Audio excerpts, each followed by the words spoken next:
Mateus, capítulo 9, no seu verso 20, para a glória de Deus.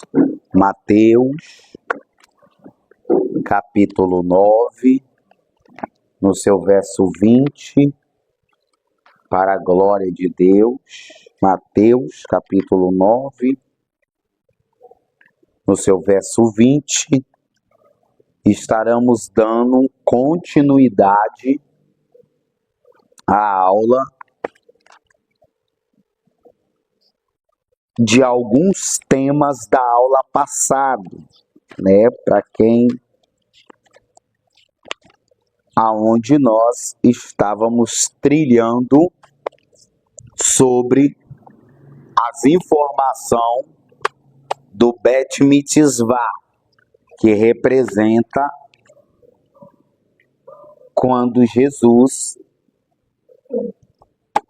deixa a informação nos evangelhos que aquela mulher estava há 12 anos. O Bet Mitzvah representa o período onde uma criança judia alcança a idade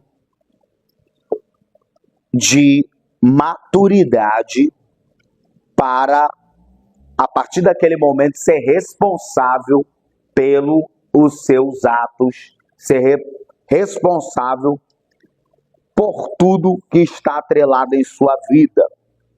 Vemos informações nas palavras e muitas das vezes, né, aquilo ali quer dizer algo muito mais além para a gente. Mateus capítulo 9, verso 20, ainda vamos dar continuidade lá sobre algumas informações importantes sobre tudo que a gente tem visto essa semana passada, e hoje, em Mateus capítulo 9, verso 20, o texto que diz: e eis que uma mulher que tinha ou havia 12 anos, padecia de fluxo de sangue, chegando por detrás dele, tocou a orla das suas vestes. Tocou a orla das suas vestes. Tocou a orla das suas vestes. Eu vou deixar aqui uma informação que diz: ponta rei, tudo flui, tudo está em movimento, nada está parado, tudo está em fluxo, que significa ninguém pisa no mesmo rio duas vezes. Abraça essa visão, pega isso para a sua vida. Ontem nunca mais vai voltar. O rio está em constante movimento. Uma vez que você pisou nele pela manhã, se você for lá à tarde, é outras águas que estão ali.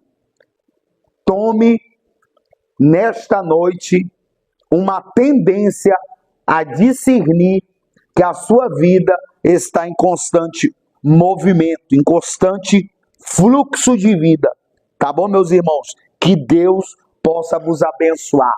Abaixe as vossas cabeças essa noite, vamos fazer uma oração.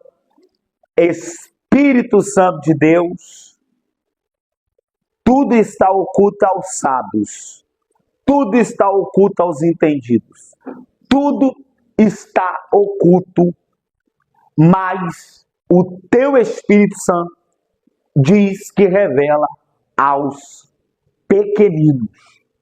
Ainda que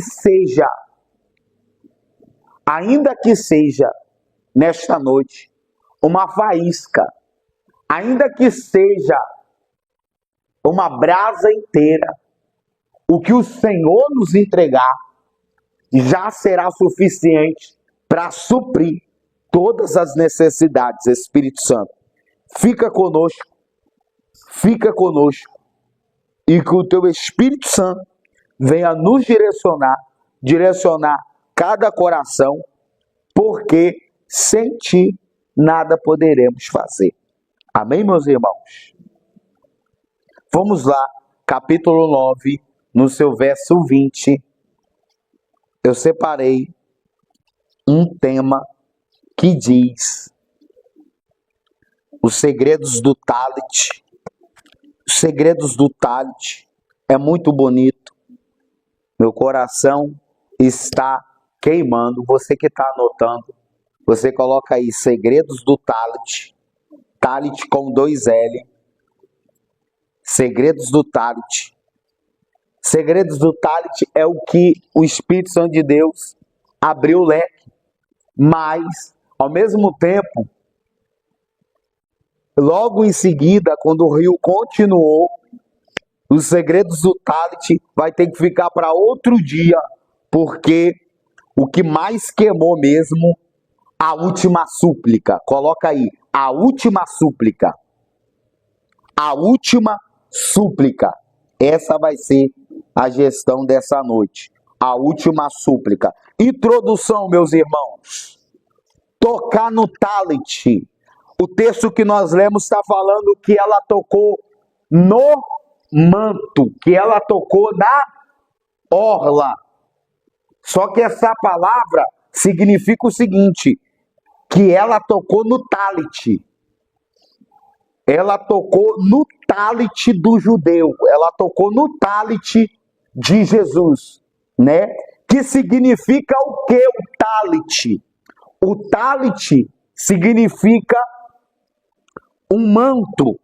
Um talit significa uma túnica de seda, uma túnica fina, aonde pessoas que tinham uma entrega maior à Torá usavam esse talit como se fosse uma túnica, como se fosse uma comparação, uma nágua, mas masculina.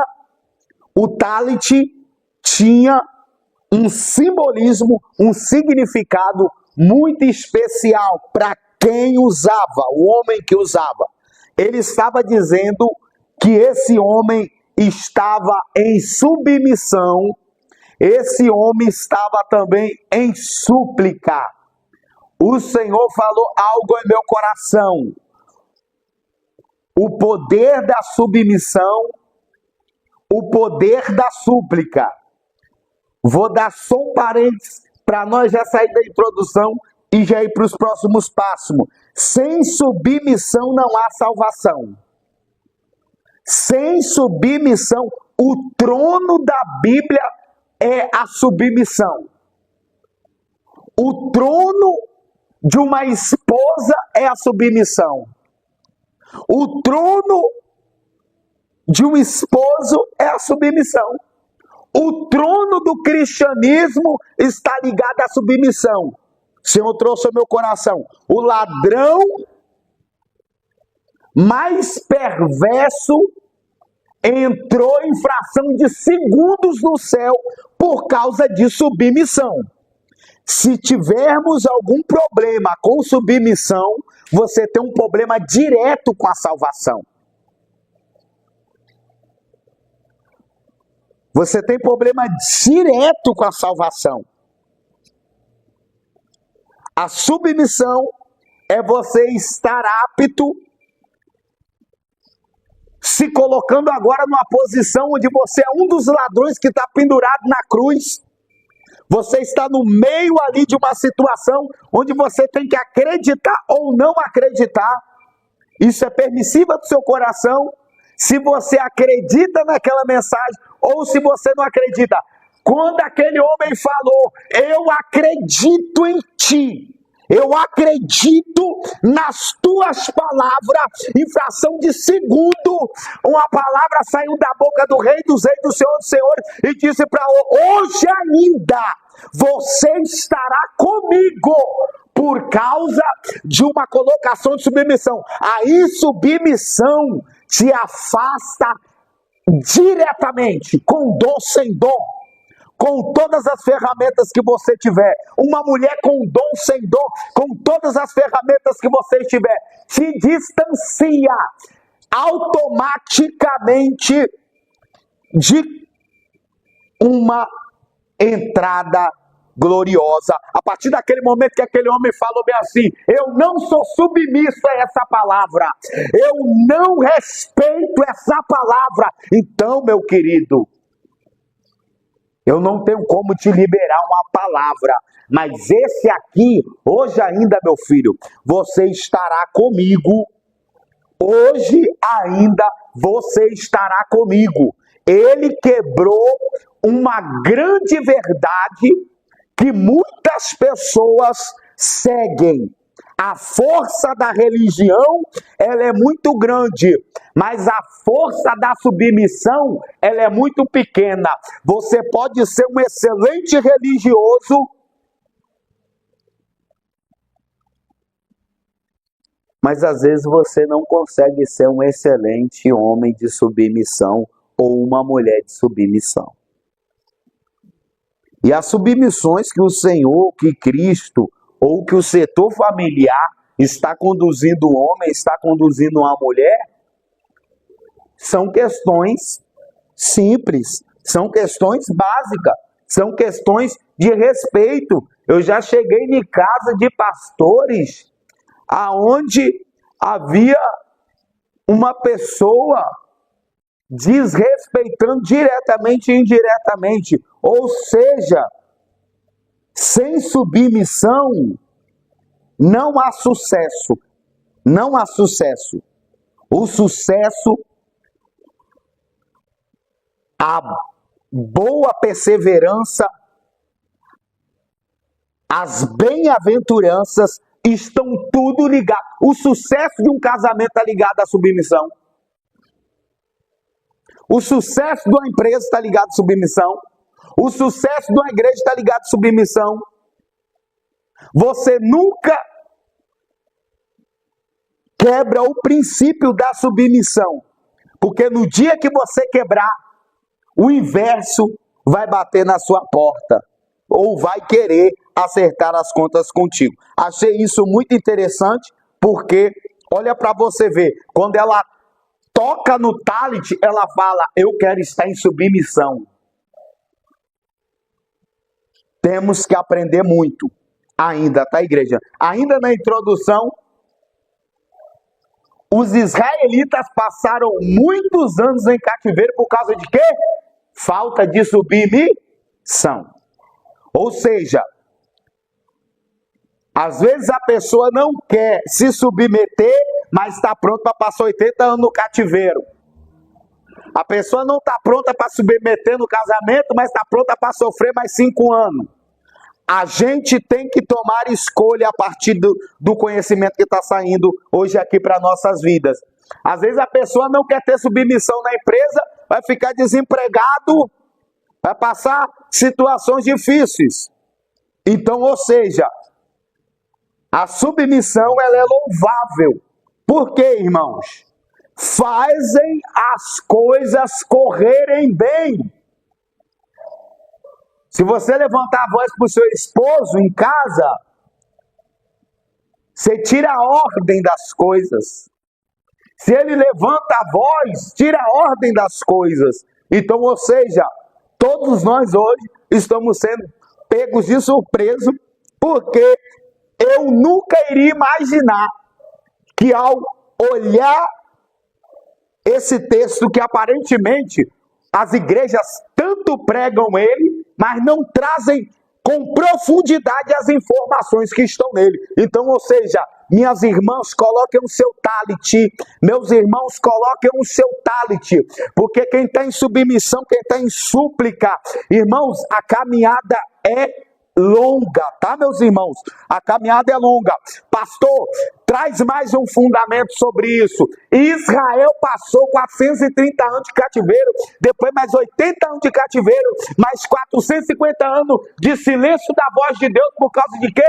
Falta de submissão. Eles não gostavam de ser direcionados. Irmãos, não quer ser direcionado, você está descoberto do talent. Coloque o seu talent.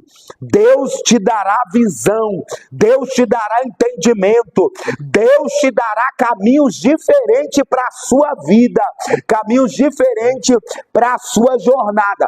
Algo tão simples, mas gerou tanto problema.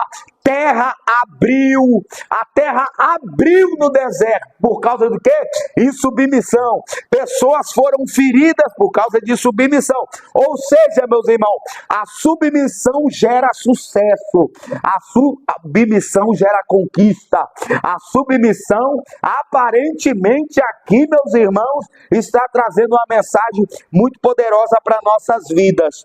Vamos lá. Ou seja, traduzindo, fechando aqui essa introdução, o ladrão na cruz venceu mais do que muitos religiosos. Ou seja, a religião ela é terrível, mas a submissão te coloca um pouquinho mais pertinho do Mestre, pertinho de Deus, pertinho do El Shaddai. Vamos lá, meus irmãos. Os irmãos que tiverem alguma pergunta, vocês já acionam e vocês já fazem essa pergunta e contribuem também para o conhecimento da alma, para o conhecimento, para que nós possamos entender. Meus irmãos, um ponto importante enquanto vocês elaboram a pergunta, quando falamos de talent, nós falamos de quê? Um chalé de oração. Um hábito que o judeu tem de colocar um chalé sobre a sua cabeça. Ele está dizendo que naquele momento ele está em oração, ele está dizendo que naquele momento ele está em submissão.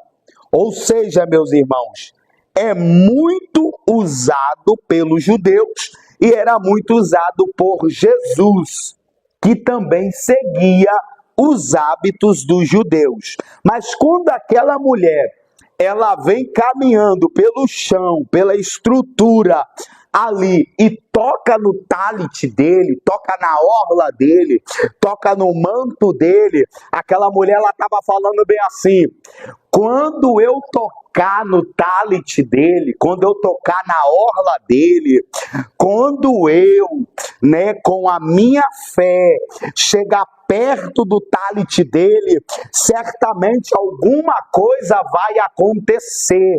Porque ela estava com essa cabeça, porque ela estava com esse entendimento, porque quando ela toca no talent, ela está falando assim: eu estou tocando nos 613 mandamentos que ele carrega, eu estou tocando no 613 mandamentos da alma, que provavelmente esse talent está amparado. Quem usava o talent, ele estava falando assim: eu quero uma direção da Torá de Deus para a nossa vida, eu quero a direção das lembranças, das memórias, das instruções da Torá que se manifestou através de Moisés, através das tábuas da lei. Ou seja, aquela mulher, por ter uma história significativa, sim, por ter uma história, mas ela tinha, sabe o quê? Ela tinha informações preciosas que 5.000 pessoas que estavam em volta de Jesus não tinham. Quando ela toca no talho, Jesus para. Jesus estava falando assim: quem é que me tocou? Algumas pessoas perguntam e falam bem assim: ué, tem uma multidão aqui, e você pergunta: não, porque essa pessoa tocou no meu manto, essa pessoa tocou na minha orla, essa pessoa tocou no meu talent, essa pessoa acessou os 613 mandamentos, e a lei é assim: quando você tem conhecimento dela, ela quer fazer conhecimento da sua vida. Quanto mais você cresce, mais o fogo acende. Quanto mais você submete, quanto mais a direção acende. Quando aquela mulher tocou no talent, o Deus de Israel estava falando assim: eu tenho que fazer alguma coisa por essa mulher, eu tenho que acionar o meu poder para amparar esta mulher. A primeira coisa que acontece, o talit pega fogo, o talit sai virtude, o talit sai poder, o talit sai graça, o talit sai unção, porque o talit que ela tocou estava consagrado, o talit que ela tocou estava sob a cobertura dos 613 mantos, né, dos mandamentos de Deus. Ela estava também falando assim: eu quero ser filha do talit de fogo, eu quero ser filha do manto, eu quero ser filha do mandamento, eu quero ser filha da Torá de Deus. Ou seja, meu irmão, você tem que tocar no manto para o fogo pegar. Porque enquanto você não toca no manto, o fogo não pega, o talit não pega fogo, nem o seu próprio talit. Às vezes, irmão, ela ativou o talit dela, mas antes ela teve que seguir o princípio de tocar no talit de uma pessoa. Pergunta. O sermão desse texto aqui é que se fala que ela tinha. Não, calma, não, segura, irmão, segura. Segura, não entrega o ouro agora não. Como é que eu vou chegar nesse ouro? Calma aí, irmão. Essa parte é a mais linda da história, que você nunca ouviu ninguém falar. Eu nunca ouvi ninguém falar. Não vai entregar o ouro não. Tem pergunta que a irmã já quer entregar o ouro, já quer soltar a bomba atômica. Calma aí, segura aí um pouquinho as revelações, né? O bom de você fazer pergunta, que vai abrindo e às vezes está na mesma revelação. Calma aí, deixa eu chegar aí. Vamos lá, abre a sua Bíblia em Zacarias. Zacarias capítulo 8. Lá em Zacarias capítulo 8, quem achar primeiro vai ganhar um prêmio. Zacarias 8, 23. Zacarias 8, 23. Quando esta mulher toca no talit, irmãos, é algo lindo. Eu já estava um pouco ensaiado em Zacarias. Zacarias capítulo 8, versículo 23. Olha o que está escrito. Olha um dos segredos que esta mulher falou bem assim: eu tenho, ninguém pratica algo sem ter o quê? Aprendido. Ninguém faz algo por fazer. Zacarias 8, 23. Diz assim, diz assim, Zacarias 8, 23.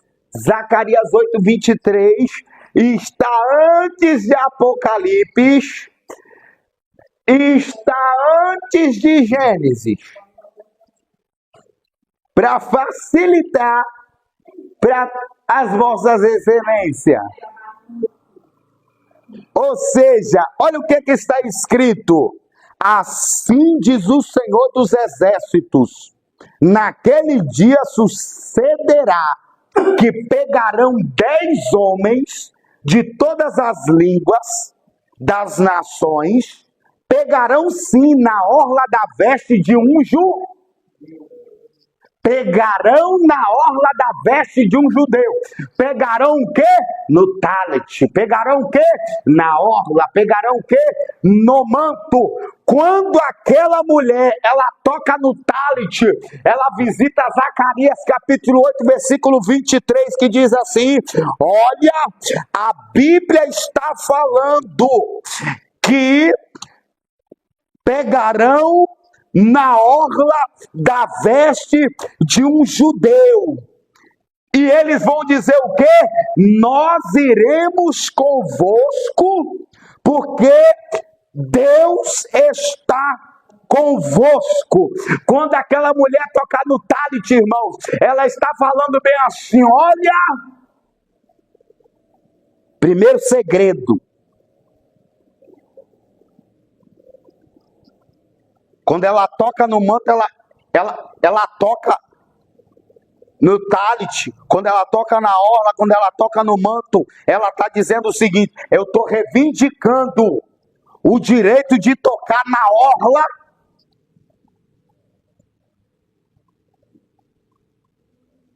e E, inclusive, ela invoca através da situação que ela está dizendo: eu quero estar em submissão, eu quero estar em súplica. Toda vez que você colocar a sua vida em submissão, a sua vida em súplica, você nunca mais chora lágrimas de sangue como você já chorou na vida. Olha o 22. Olha o 22. Virão muitos povos poderosos nações, buscar em Jerusalém o Senhor dos Exércitos e suplicar a bênção do Senhor. Ela estava falando assim, está escrito em Zacarias, que quando tocar na orla do talit da veste do judeu, vai ativar o mandamento. Vai ativar a lei de Deus. Tem coisa que enquanto você não faz, não ativa a lei de Deus. Tem coisa que enquanto a gente não faz, não pega fogo. Tem coisa que enquanto a gente não faz, não ativa. Primeiro segredo de Deus, primeiro segredo que Deus permite nos acessar através da visão do talit, é que a partir daquele momento ali, ela está falando assim agora para quem está lendo. Ela está falando agora para as mulheres agora. Ela está falando para os discípulos que estão lendo em volta do mundo. Ei! Se você se colocar em submissão e súplica, é impossível a sua história, a sua vida não mudar.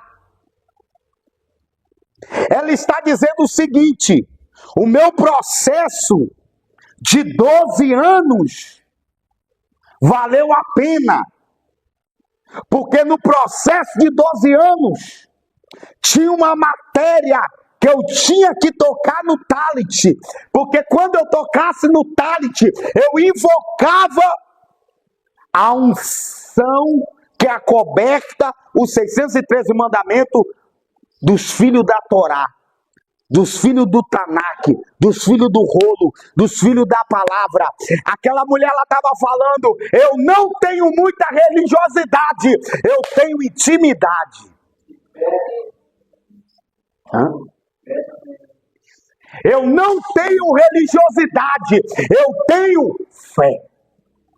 Cuidado, meu irmão, a religião quer te fazer escravo. Mas a fé, a intimidade quer te fazer livre.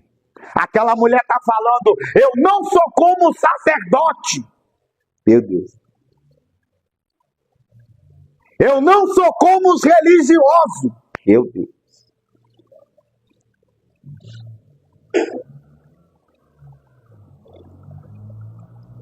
A religião, ela tranca as experiências com Deus,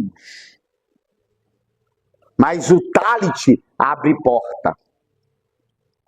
Isso é lindo. Isso é lindo. Só traduzindo um ponto aqui: quando os irmãos usavam os talit, os judeus, eles estavam seguindo um dos mandamentos dos 613, que pedem para que eles usassem um talit com uma fibra, os cordõezinhos. Ou seja, o judeu seguia o quê? O costume. Ou seja, irmãos, você tem que aprender o que é costume e o que é intimidade. Igreja que prega muito costume, você pode ver, ela está longe da intimidade. Tinha 7 igrejas em Apocalipse, só uma tinha acesso à intimidade, porque as 6 estava cheia de religiosidade. Cuidado, essa é uma matéria que nós temos que aprender muito, porque se fala muito de religiosidade e pouco de intimidade. E eu coloquei um tema aqui falando o seguinte, coloquei aqui, você quiser anotar: religião pode fazer isso? Eu coloquei isso. Escreva aí. Religião pode fazer isso? Você coloca uma interrogação. Religião pode fazer isso? Eu coloquei embaixo. Cheio de costume e pouco Deus. Cuidado, meu irmão. Cuidado. Que aquela mulher, ela estava falando, eu tô cheia de Deus e tô pouco de... Tô cheia de Deus e o meu costume... Anota essa frase, guarde ela. Você tem a opção de escolher. Ou você quer estar cheio de costume, ou você quer estar cheio de Deus. Cuidado que a religião te enche de costume, não te enche de Deus. Tem muita igreja, vou falar isso abertamente, que te enche de costume, mas não te enche de Deus.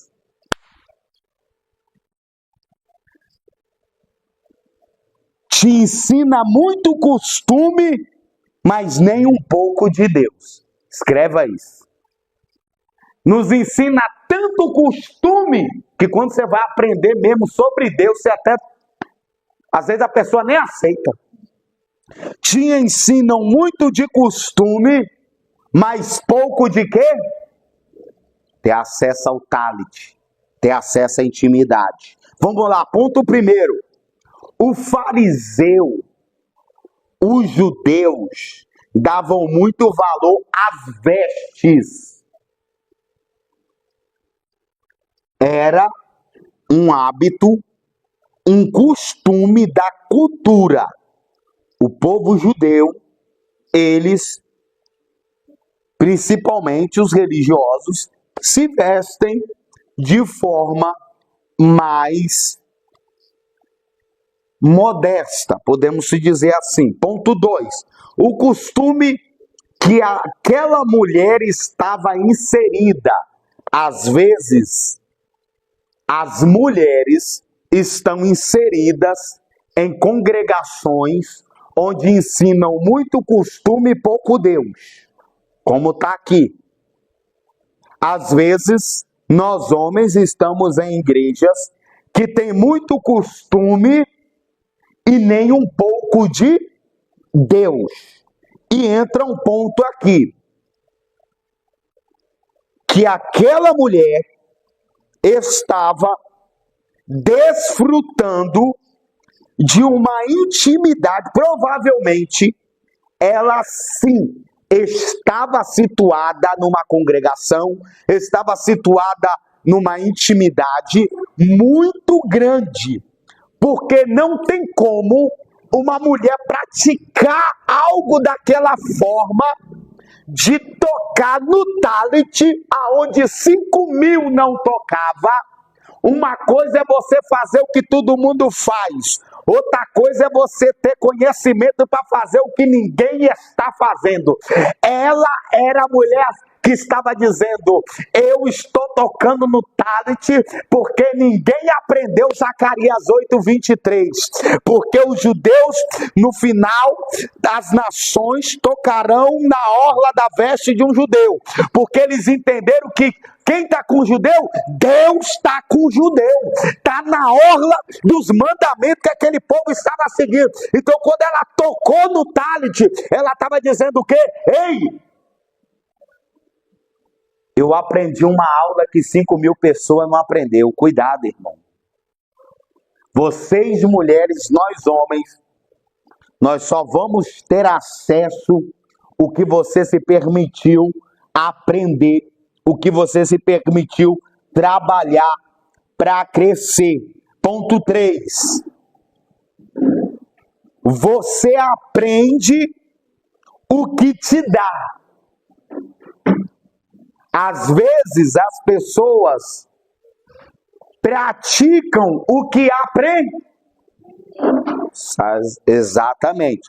Às vezes as pessoas não conseguem dar algo com excelência porque não aprendeu a fazer com excelência. Mas a partir daquele momento, vou falar numa área aqui no casamento. Às vezes eu não dou a excelência porque eu não aprendi a ter excelência. Às vezes aquela mulher não consegue dar a excelência porque ela não aprendeu a excelência. Mas a partir daquele momento que nós aprendemos excelência, o que vai acontecer? Ambos entregam a excelência ali dentro. A gente não faz com excelência no cristianismo porque as doutrinas que trouxeram para nós eram tão fechadas, tão escravagistas, que não nos ensinaram o quê? A amar mais a Deus e menos os costos. Isso aí, minha irmã. Essa visão. Só que quando a gente aprende, a gente abre o leque. Quando a gente aprende, a gente vai querer entregar o melhor, independente, porque a gente tem, ou seja, uma transformação através do aprendizado. Ponto 4. A questão das longas vestes era uma questão de quê? Uma questão de visão de Êxodo 28, 33, que vem falando sobre o alongar das vestes. As pessoas identificavam que aquela pessoa tinha o quê? Uma intimidade. Temos nesses últimos dias também que fazer uma separação, porque às vezes olhamos uma veste longa, mas não olhamos uma intimidade longa com Deus.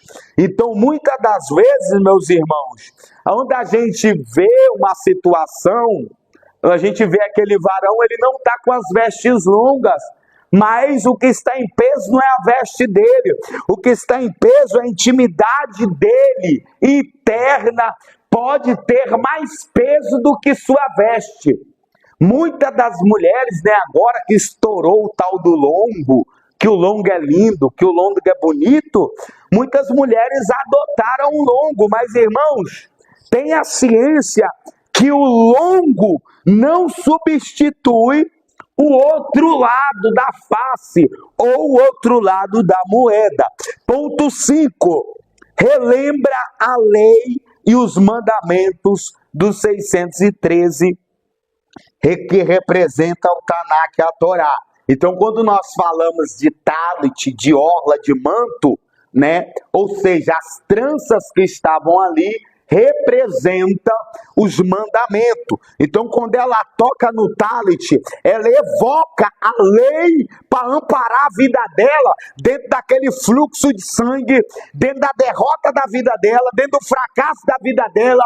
Toda pessoa que toca no manto, a vida é curada, seja espiritual, seja material, seja física, seja psicológica, seja mental. Quando você tem acesso à Torá te cura. Meu Deus. Quando você tem acesso à Torá te queima. Quando você tem acesso à Torá vira para aquela mulher igual virou lá. Ei! Tu entrará em Hebreus capítulo 11 como uma das heróis da fé. Temos que mais tocar na Torá para ver qual vai ser a reação em cadeia de lá para cá. Ponto 6.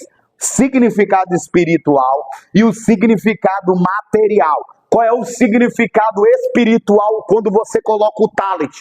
Você está falando, estou em submissão. Estou em oração.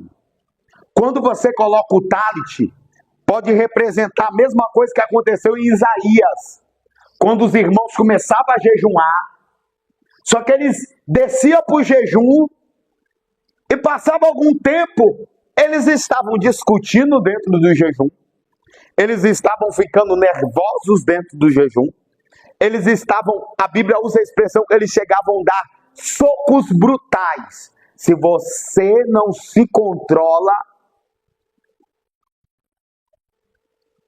se você não se autodomina, se qualquer coisinha deixa a sua espiritualidade abalada, que dirá a sua espiritualidade quando você entra em jejum? O próprio Deus virou através de Isaías e entregou a mensagem para o povo. que aquele jejum não era válido, aquele jejum não era útil, porque ao mesmo tempo que eles estavam jejuando, eles estavam dando murro, eles estavam brigando, eles estavam se enfezando.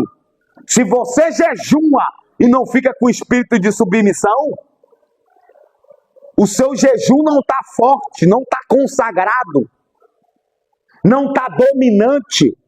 Se você jejua e o seu espírito não fica manso, se você jejua e explode por qualquer coisa,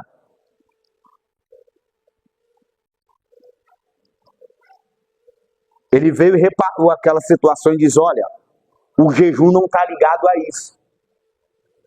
Tomem cuidado, você que... Porque o jejum subjuga. O jejum oprime a carne. O jejum espanca a carne. O jejum maltrata a carne. O jejum mortifica ela. O jejum faz ela sangrar igual um cordeiro. Não é que ficou inválido. É que, através de Isaías, ele estava dando aquele exemplo ali, que o que nós precisamos mudar não é o jejum, é o nosso espírito. Calma aí, segura aí. O que nós precisamos mudar é a nossa mente. O que nós precisamos mudar é o nosso jeito de pensar, é o nosso jeito de responder às coisas que acontecem conosco na vida, que acontece conosco em casa, que acontece conosco no trabalho, que acontece conosco em geral. Como você já está vivendo em espírito de uma forma há muito tempo, achando que o jejum vai te mudar. Para de fazer jejum e dá um murro no seu espírito. Trata ele da maneira correta que ele tem que ser tratado. Porque o jejum é uma ferramenta para uma outra espécie, para uma outra área. O jejum não é para você jejuar 15 dias, irmão, para comprar carro. Não é para você jejuar para você comprar moto. Não é jejuar para você ficar próspero. Não é para você jejuar para as portas abertas. O jejum é para outra esfera. E pouco a igreja falou sobre isso. Pouco ensinou. Ou seja, a mensagem está dizendo para eles: Israel, vocês precisam trabalhar no espírito de vocês. Vocês não gostam de ser submissos. O Senhor tratou isso com eles. Então, assim, a visão é, quando a gente tem uma dúvida igual a dúvida da Ivone, não é que fica válido, é que Deus está falando para a pessoa: eu quero trabalhar no seu espírito, meu filho. Eu quero trabalhar no lugar da dor. Eu quero trabalhar no lugar do problema. Se eu quisesse que você fizesse jejum, você quer ver quando você fazer o jejum, depois que você trabalhar, dar um murro no seu espírito, trabalhar no seu espírito e botar ele submisso a você. Não ele mandar em você, botar ele submisso a você, aí tu faz um jejum para tu ver. Até com o sopro que você dá, irmão, Jesus está entrando, Jesus está passando. Por quê? Não é o jejum, é a sua vontade. Jonas era um profeta. Mas olha como é que o espírito dele vivia perturbado. Deus falava: vai para um canto, não quero. Depois tirou ele lá do alto mar, do ventre do peixe, botou ele debaixo de uma borboreira, também não quer. Não adianta jejuar, é trabalhar no espírito. Chegou o momento onde Deus falou para Israel: vou trocar o seu espírito. Chega um momento onde Deus falou para Israel assim: vou trocar seu coração. Tem coisa que tem que ser trocada. Tem coisa que nós temos que ganhar um novo. A pergunta da irmã lá atrás. Aí não adianta também eu estar em jejum e não estar em espírito de oração, assistindo o TikTok, algumas coisas que tiram o foco. Se você falar bem assim, eu me deparei muito tempo com isso. uns caras falaram comigo bem assim, caramba, tô jejuando de chocolate. Eu falei, jejuando de chocolate? Como assim jejuando de chocolate, varão? A pessoa tinha um problema com chocolate. Tem gente que tem um problema com café. Aí quando você vai buscar mesmo a informação do que é o jejum, o que é o jejum? É abstinência. É você ficar sem. E quando você fica sem, o que acontece? Exato. Você tem que brigar com um lugar que briga com você. Tem... Não, ou seja, o seu jejum é você entrar em guerra com a área que levanta a guerra contra a sua vida. Você está jejuando na área errada, meu irmão. Às vezes você tem um problema terrível numa determinada área. Então você tem que jejuar em cima do problema. Deus estava falando, você tem que apontar o seu... Tem gente que está jejuando para comprar isso, para comprar aquilo. Tem gente que está jejuando para comprar isso. Tem gente jejuando para comprar noite para Deus. Moço, você tá... Ou seja, o jejum é um negócio para mudar outra pessoa. Não, o que tem... Mas isso aí foi o que nos ensinaram. Mas... Para arrumar uma bencinha. Para arrumar uma bencinha. Para arrumar bem. E o que tem varou é jejuando para arrumar um benção, não é brincadeira.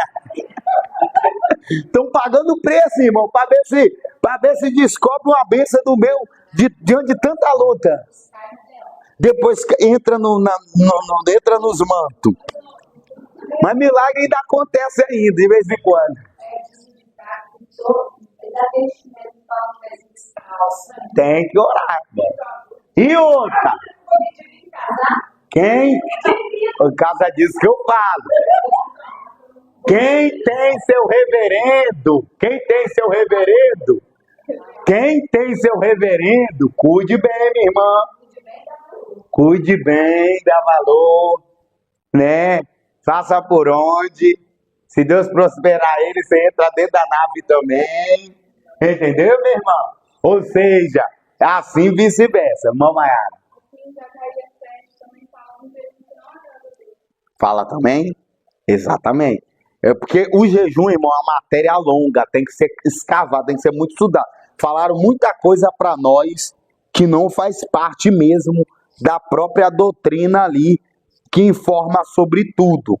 Um ponto importante, o significado espiritual e o significado material da visão ali, né, aonde que ela toca no talit. Eu já abri o leque dos dois pontos. Olha para você ver, ela toca no talit, no material dela era qual? A doença, sei o quê? Zerou a doença dela, tá? Vamos lá. Entendimento da mulher e os costumes. Você vê claramente que ela era uma mulher enferma, mas era uma mulher de conhecimento, uma mulher de entendimento, né? Ponto 7.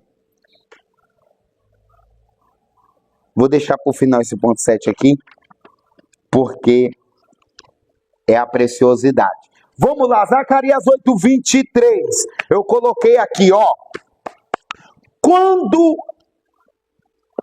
aquela mulher agarra na orla, Mateus 9:20, ela tocou no talit, ela tocou na orla, ela está dizendo assim, Zacarias 8:23, 10 homens pegarão na orla do vestido de um judeu. Vou falar uma coisa que é interessante, nunca vi ninguém falar isso. Em outras religiões, havia o costume das pessoas se lançarem ao chão e agarrar a orla, a veste de alguém. Isso tinha um significado, tinha uma colocação.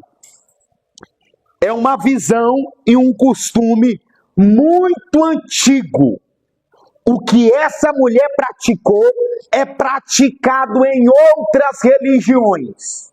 Não é só na religião abraâmica dos judeus ali. Ou seja, numa visão acadiano, também era praticado. Uma visão também lá nos assírios, também era praticado. Uma visão também lá na Babilônia, também era praticado. Os hebreus também tinham essa prática, que significa o quê? Segurar na barra.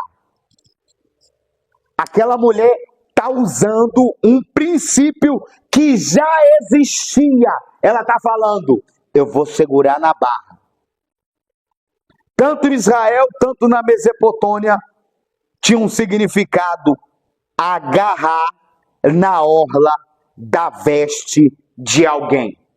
Quando uma pessoa agarra na orla da veste de alguém, ela está dizendo o quê? Com aquele gesto, aquela mulher se lançou aos pés de Jesus, ela beija os pés de Jesus, ela acaricia os pés de Jesus. Olha para você ver. Olha para você ver. O gesto, a religião não te ensina gesto. A religião te ensina tirar uma coisa e colocar outra. Jesus não. Ele já fala, os gestos movem a mão de Deus a seu favor. Os gestos de humildade, esse gesto significa o quê? Súplica e submissão. Aquela mulher está falando, eu entro em súplica, eu entro em submissão. Seu jejum não é mais forte do que isso.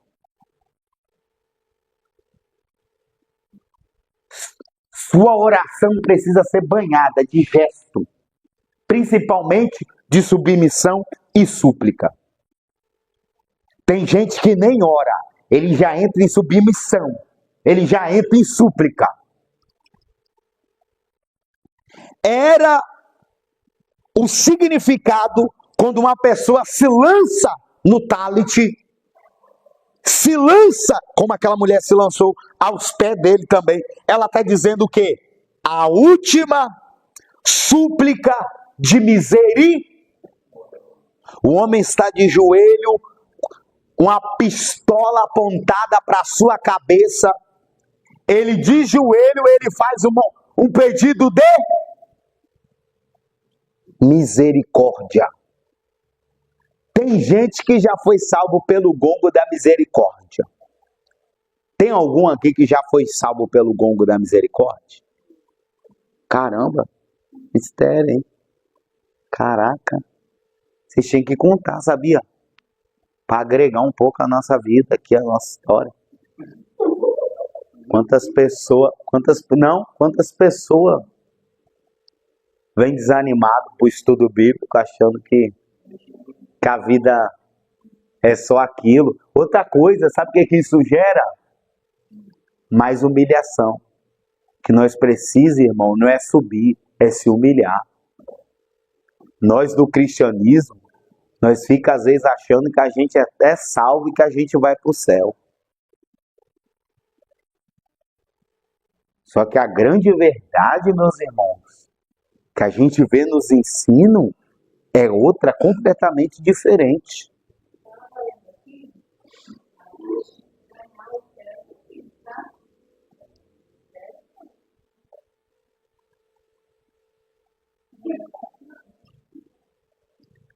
Depende, sabia? Sabe por quê? Vou te falar o sabe por quê. Porque um gesto de humildade te coloca no céu em fração de segundo. Agora, um gesto de soberba nos tira do céu em frações de segundo. Pode falar mais alto aí.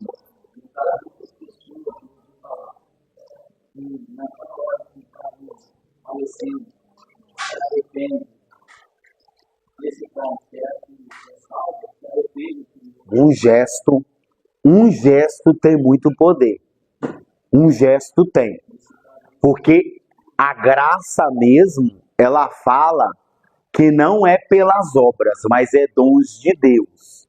Só que enquanto nós não morre, a gente fica vivo. Pronta, bem, e o pau tá rolando, aí na última hora pega perdão. Ainda entra no céu ainda. Exatamente. Quem entrou no céu, irmão? Quem entrou no céu? Quem vai entrar no céu são os piores, não os melhores.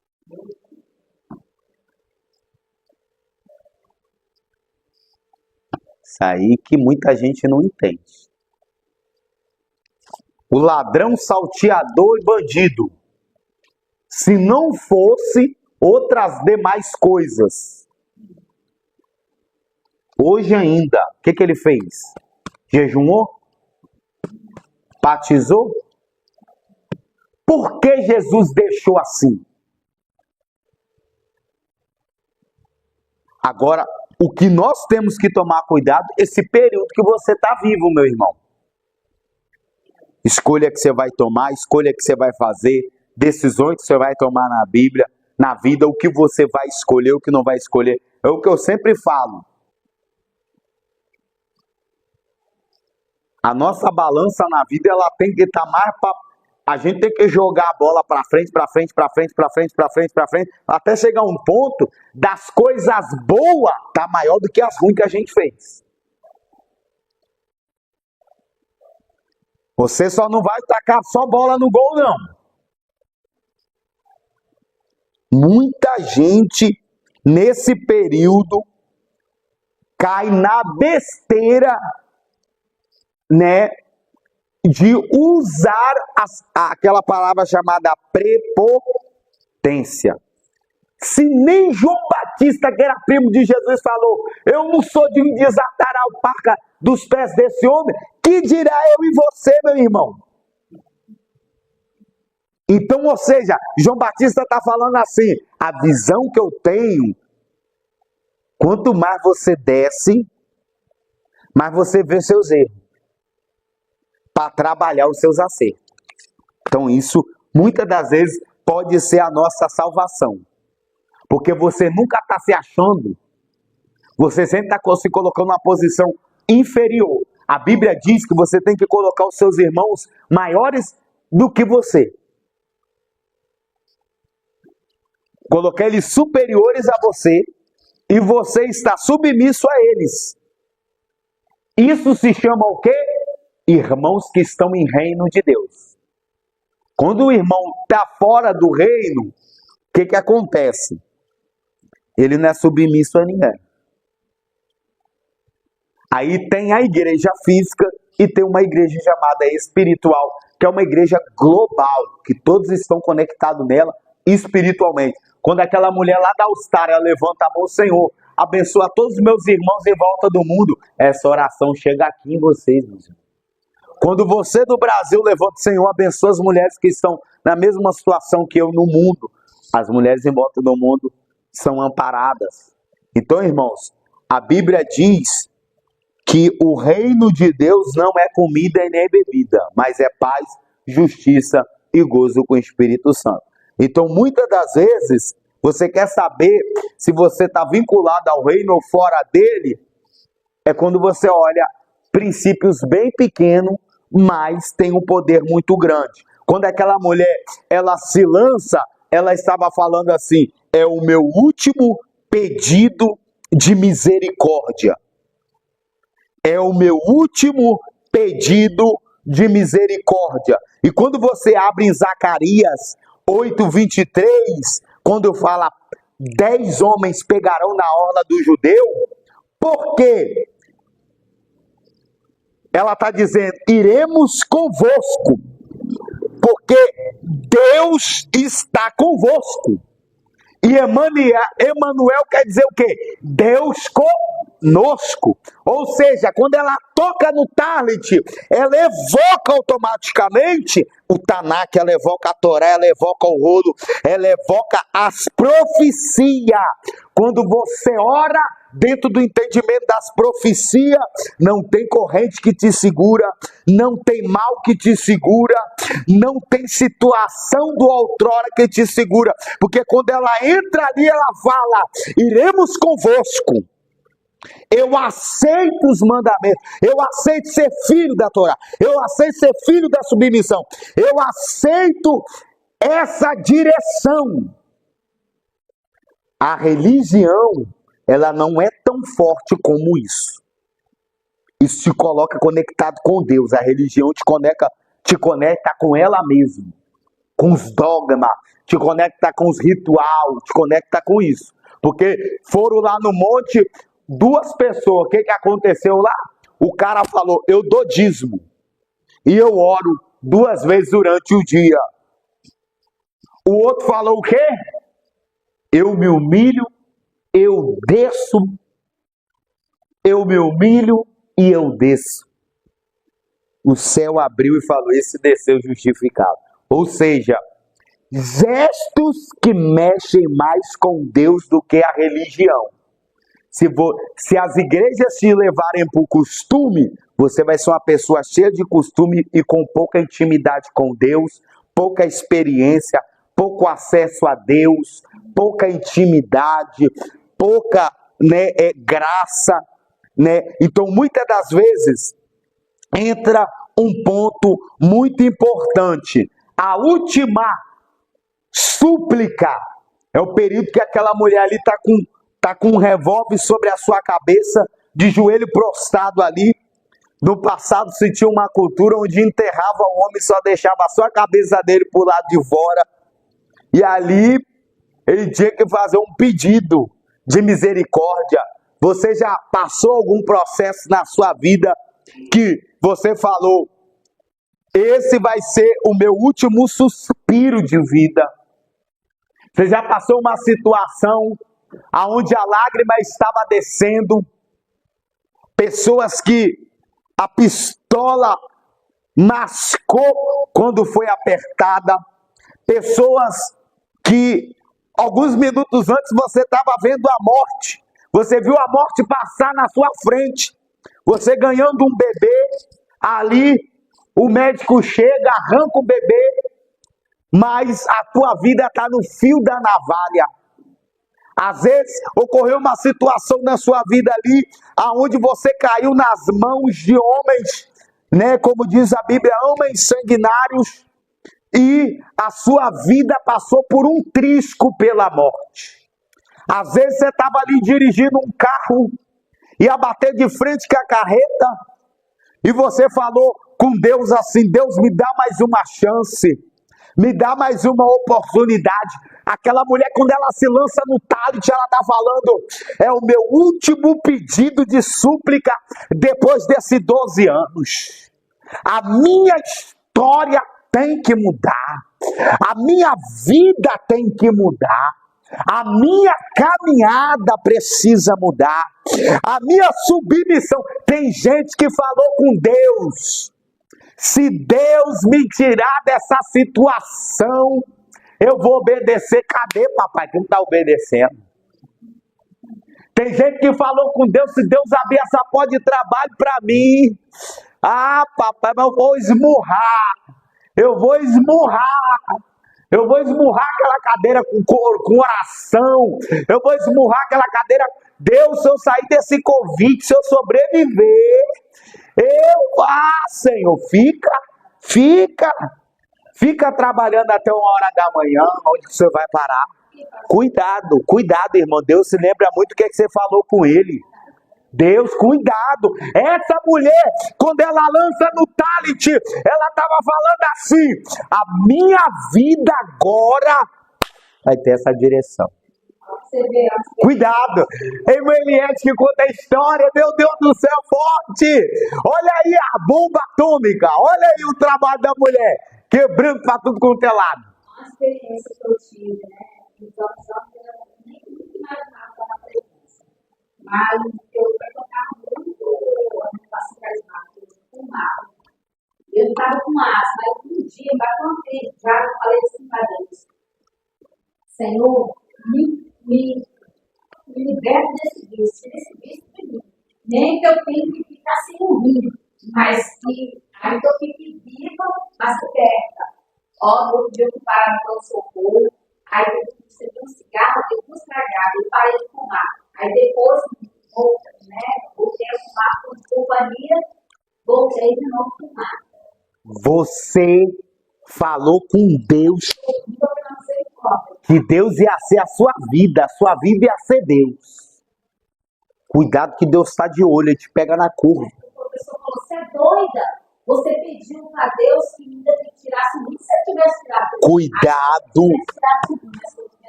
Ó, pega essa visão. Pega essa visão. Ah, é, né? Sabe? Sabido. Falou o quê? Deus já está pegando na reta, está pegando na curva lá. Tá pegando na reta, não tá pegando na curva, não. Quanta pessoa, irmão. Outra coisa.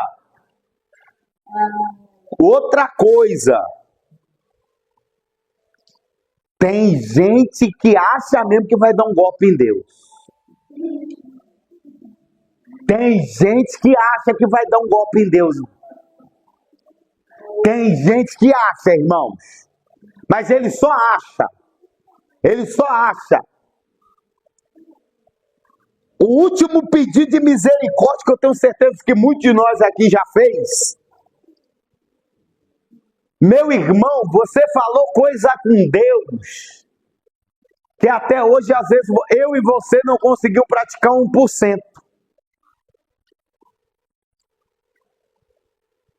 Mas uma mensagem tão profunda como essa está ressuscitando aquela intimidade, irmão. Aquela intimidade ainda está ressuscitando. Que você vai abandonar tudo por Deus. Tudo, irmãos. Tudo. Se alguém falar com você, não vai no culto hoje não, tu dá quase um murro. Faz de mim, aparta-te de mim. Isso está sendo usado por Deus, não. Não, por quê, irmãos? Deus só cresce com submissão. Deus nunca cresce sem submissão. A Bíblia diz que Saul, ele se lançou na orla de Samuel num fato que aconteceu na vida dele. Ele estava pedindo o quê?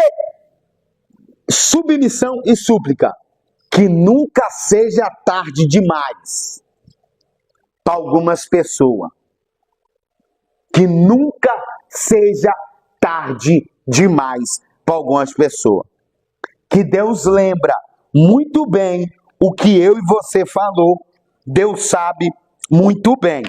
E entra um fator importante aqui, quando ela toca no talit. Qual o fator importante? O fator importante, deixa eu perguntar, o texto, eu nunca vi ninguém falar. As pessoas falam desta mulher, mas a Cida perguntou.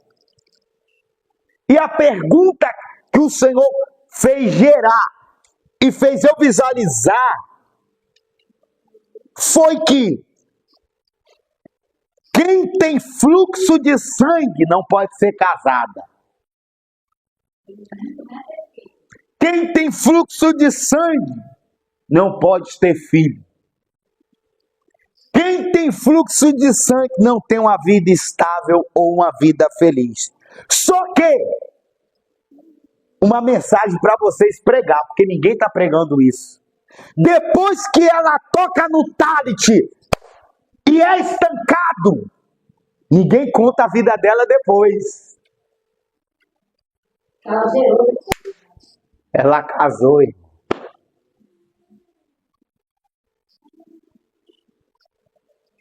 Ou seja, voltou a viver. 2, ganhou um bebê, irmão. 3, estava vivendo uma vida muito feliz. E passou 12 anos, Gastando. Outra coisa, tá? Era a mulher. Porque não tinha fé. Outra coisa, você pode ter recurso e é uma permissiva de Deus na sua vida ou na vida de qualquer pessoa aqui que não deixa você ter 3 coisas: casar, ter um bebê e ser feliz. Ela gastou um recurso, gastou. Tinha posses, tinha, mas não podia casar, não podia ter um bebê e não podia ser feliz. Mas depois que ela se... A não podia viver sossegada. Porque quem já foi do sangue era considerada impura e tinha que viver isolada, desprezada por todos. Depois que ela se lança no talent, por causa disso que eu falo, o segredo do talent também muda a vida de muita gente, sabe por quê? Porque quando eu me lanço no talent, quando eu toco no talent, o talent vai estancar a situação e vai dizer: você vai casar, você vai ter um bebê, ainda você vai ser feliz. Isso era a reação, o efeito na vida dela. Mas o meu problema e o seu problema pode ser outro. E Deus já está dizendo o seguinte: depois que você tocar no talent hoje, muita coisa vai acontecer. Depois que você se lançar no talent, outra coisa, a sua vida vai entrar em esfera de quê? Submissão e súplica. Ninguém segura uma mulher que está em submissão, uma mulher que está em súplica. Ninguém segura um homem que está em submissão, um homem que está em súplica. Ou seja, tantas coisas lindas, ninguém está trazendo para entregar para as mulheres, para entregar para os homens. Tem mulher que enquanto ela não se submeter, a vida dela não muda.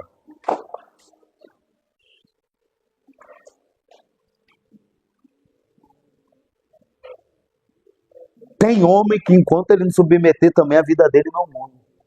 Olha pra você ver coisa linda. Quando eu encontro alguns casais assim que já estão vivendo 20 anos, 30 anos. Noélia, você já está casada há 30 anos já, Noélia? 30 anos já, Noélia?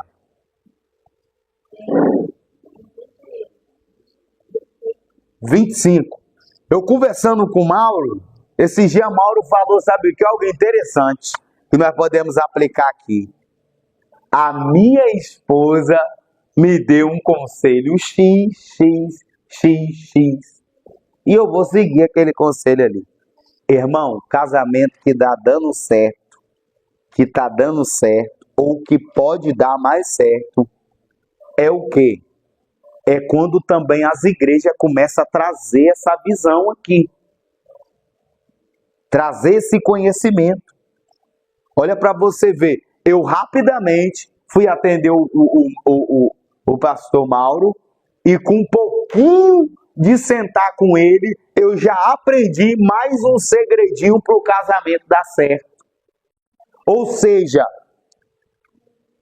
se ele usou aquela expressão, isso é bom? É bom. É porque também ela segue a mesma orientação. Correto, irmã Noélia? Você também segue a orientação dele. Eu te pergunto para você.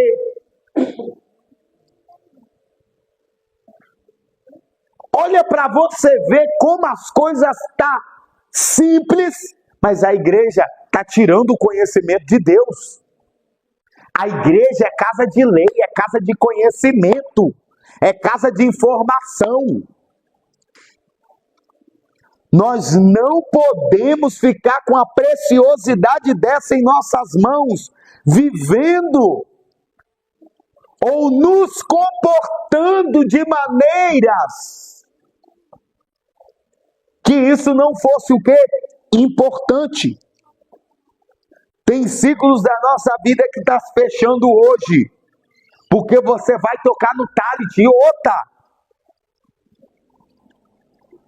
é ficar 12 meses e arrumar problema na vida, irmãos. É 13 meses sem problema, é 20 meses sem problema. Esse negócio de todo mês,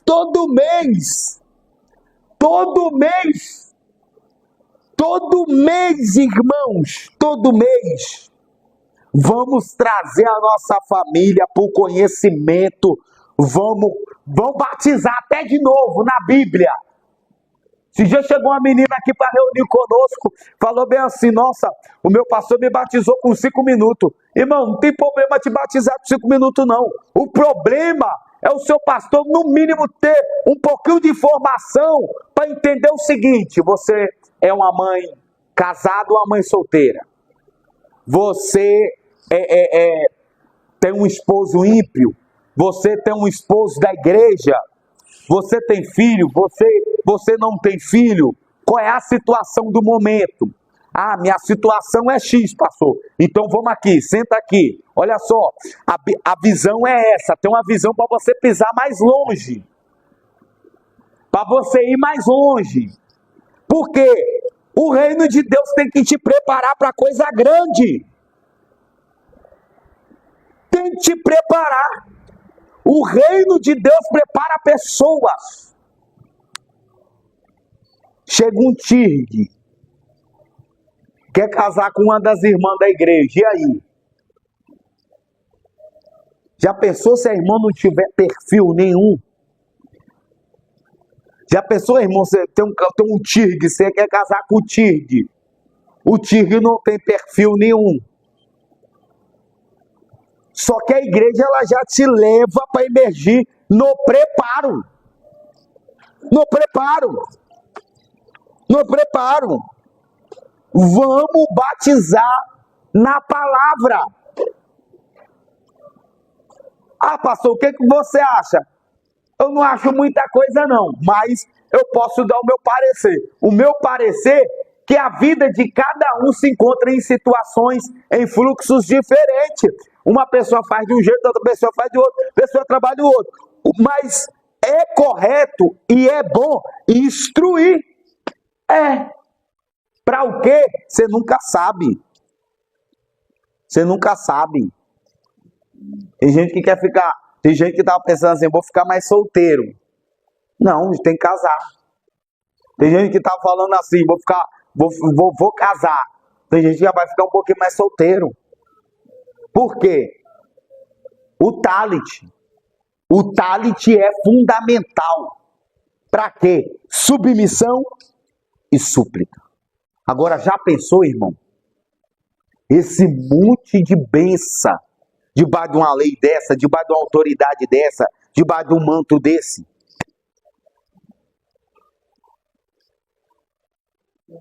Irmãos, não está dependendo de Deus, está dependendo de nós mesmos. Eu falo com a visão, sempre visando um lado família, porque todas as vezes nós estudamos, eu uso essa expressão. Por quê? Para você ter visão de futuro na sua própria vida, na nossa própria vida. Porque os problemas têm dado ali, naquela estrutura. E muitas pessoas, amanhã vai chegar mulheres a você, amanhã vai chegar mulheres a homens, homens a homens aqui. Às vezes, mulheres vêm se orientar também, homens vêm se orientar também. Então, ou seja, a visão, a gente sempre aplica na visão da família, porque para preservar, para quê? Para também os irmãos também terem visão,